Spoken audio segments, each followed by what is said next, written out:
Hey everyone, welcome back to another foundation road test. This one is looking at the new Estee Lauder Double Wear Light Soft Matte Hydra Makeup. It has been reformulated. It used to be just Estee Lauder Double Wear Light Stay in Place Makeup. I'm going to be reviewing the newly reformulated Double Wear Light and comparing it with the old formula, but I'm also going to be telling you just in general, is it a good foundation? So if you want to see how this new formula stacks up against the old and just if it's good in general, just keep watching.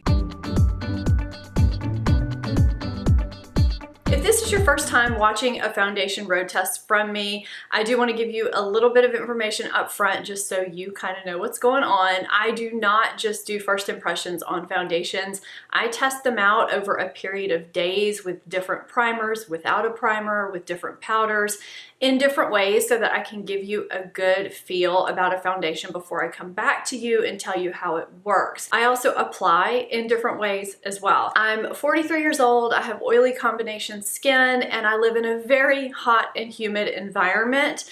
So take all those factors into consideration. That's what I'm dealing with, but I feel like it does help a lot of you out, whether you have my skin type or whether you don't. Sometimes you're just not in your 20s anymore and you want to know how a foundation holds up, if it settles. Sometimes you do have my skin type and that helps too.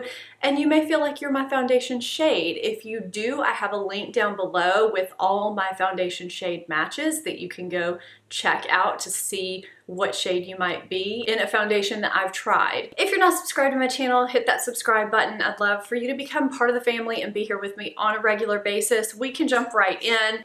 I have some notes I'm going to be looking at because I definitely don't want to leave anything out. If you've been following my channel, you know how much I love the Estee Lauder Double Wear Light. It was one of my holy grail mainstay foundations. I have a teeny little bit left in here. I'll just go right into the differences in each category that I have written down here. I will be telling you about what's on my eyes and my lips later on in the video, so stay tuned for that. I'll go into, as I usually do, some cutaways while I was trying it and my overall summary in terms of comparing the two, as well as what I just think about it in general. If this old one didn't exist, what would I think of this? So to start out, the old Estee Lauder Double Wear Light, that sounds so negative, the old Estee Lauder Double Wear Light, I was in shade 2.0, which was an okay match. It wasn't perfect.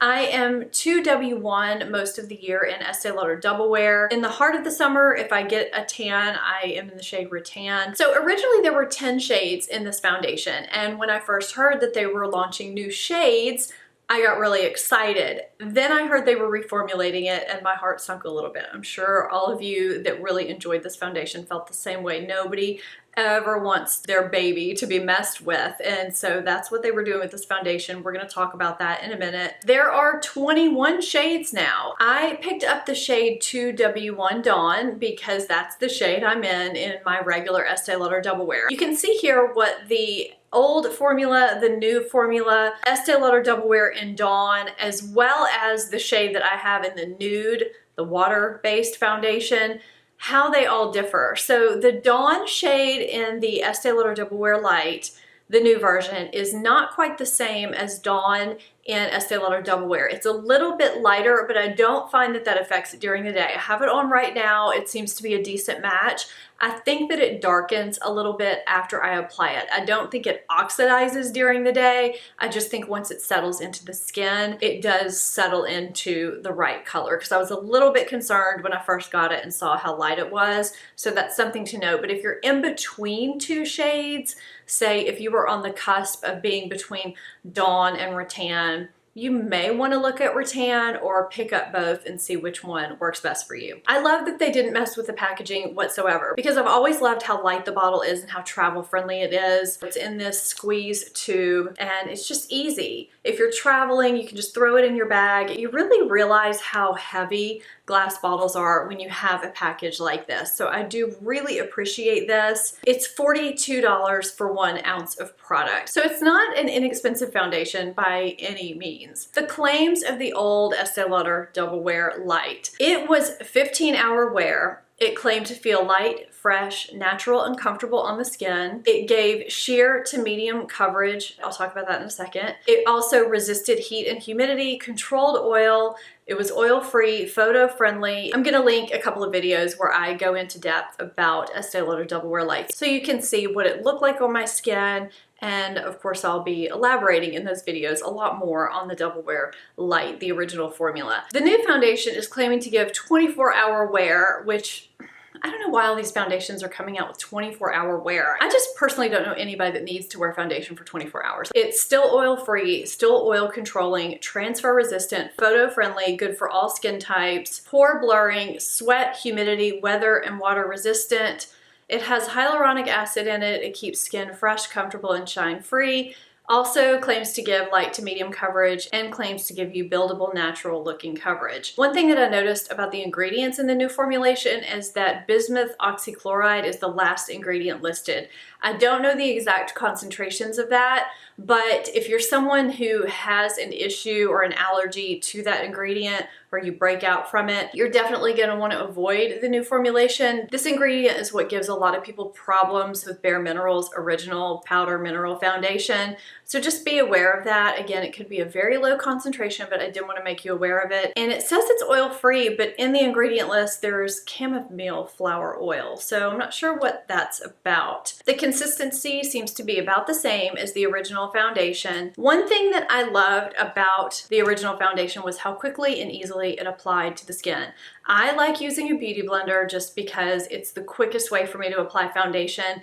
A brush tends to just take a little bit more time because I do have to even out streaks or whatever and blend it in a little bit more on my nose. But I could use a brush or I could use a beauty blender with the original and it worked beautifully. I find that the new version takes longer to blend out. I think it sets quicker. If I use a brush, I do have to go back in and kind of even it out on my nose with a sponge. I just find to get it built to where I need to get it built, to get it kind of evened out, I don't know, there's something about it wanting to just stick down so much that it just takes me a little bit longer to apply it. I could never feel the original formula on my skin. It just sometimes kind of freaked me out because it always felt like I didn't have anything on my face. The new one does not necessarily feel cakey or greasy or anything like that. But as the day goes on, sometimes I feel like my face feels tight, which I don't understand because it doesn't have alcohol in it or anything. I just feel like because of the finish, which I'm going to talk about in a minute, I'm aware of it on my face more than the other one. I mean, when I tell you that the original, I just never felt it on my face at all. It's not a huge annoyance, but I am aware that I'm wearing foundation. The finish of the original is what a lot of us just really loved. It was more of a demi-matte finish that didn't quite give you actual skin light coverage, but really close to it. It still left you looking polished yet natural at the same time. And I think that's why I personally liked it so much. Because of that versatility, I could wear it to the ballpark and not look overly made up. I could wear it to dinner and look as made up as I needed to be. It was just the perfect all-round, anytime, anywhere foundation because you could get that light coverage, you could get the medium coverage, and the finish was just perfect for any occasion. I liked that there was a step down from the original Double Wear to the Estee Lauder Double Wear Light. There was this clear delineation between the two. You had the heavier, medium, full coverage of Double Wear, not cakey. I love Estee Lauder Double Wear. But then you just had this lighter, kind of different type of finish with Estee Lauder Double Wear Light. I find the new formula definitely looks more matte than the original, and it doesn't come close to looking like a skin-like finish, like that step above a skin-like finish. It's less of a light to medium coverage and more of a solid medium coverage, almost leaning towards full, which is not quite what I expected from this reformulation. It definitely gives more coverage than the original, and it's an entirely different finish. I found with the original that it did give this demi-matte finish that lasted well throughout the day. I did have to blot a couple of times during a long day, but even when I had to blot, it never looked greasy or bad or anything. My skin just looked nice and healthy and beautiful. And it would go from day to night with no problems. Now with the new formulation, I can go all day long too. Absolutely all day long, and probably blot less because it gives that matte finish that really sticks down. Because I liked that natural, beautiful skin finish of the original, that's what I'm not liking about the new formulation. I'm just waving these around and I don't even know which one I have in each hand. But the new formulation, I feel, gives me a matte finish that is not as pore flattering as the old finish. It's just not as blurring. It's not as pore friendly. It's not as skin beautifying as the original on me. You may be completely different. Since I've tried this, I've started kind of looking around at different reviews, and I'm realizing that a lot of people who really love the original are not liking the new formulation, but people who didn't like the original are really liking the new formulation. My thoughts on why are because the original maybe just gave too much demi to the matte. Maybe their skin type was a little bit more oily. Maybe the original lends itself more to that combination or normal skin type, maybe even dry. I have combination skin, like I said in the beginning, and this is not going to be an everyday no-brainer reach for foundation for me like the original was. And it's unfortunate because obviously, I really wanted it to be, and now one of my favorite foundations is gone. But the fact that it takes longer to apply and it just doesn't look as flattering on my skin, it lasts a decent amount of time. Technically, it checks all the boxes.